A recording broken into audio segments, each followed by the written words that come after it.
Xoşbəxt olmamaq bir seçimdir, nəyinsə nəticəsi deyil. Sizə desəm ki, travma yoxdur və bütün həyatımız öz əlimizdədir, təəccüblənə bilərsiniz. Necə ki, mən bu kitabı oxuyanda təəccübləndim. Çünki travma anlayışı ilə yeni tanış olmuşduq və biri çıxıb deyir ki, Adler psixologiyada yeni bir səs-küy gətirən nəzəriyyəni irəli sürür və deyir ki, əslində travmalarımız yoxdur və onların təsiri həyatımızda o qədər də çox deyil. Məsələn, Adler deyir ki, uşaq vaxtı valideynlərin səni dinləməməsi, fikirləri və önəmsəməməsi indiki özgüvənsiz səni yaratmır. Bu sadəcə sənin özgüvənsiz olmamaq üçün uydurduğun bir bəhanədir.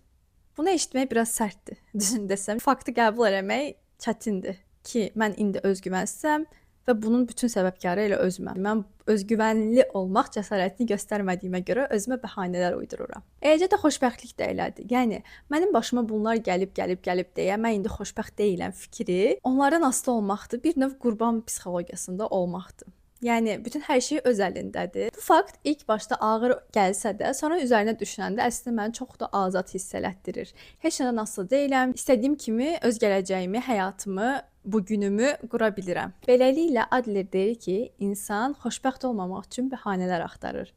Ona görə də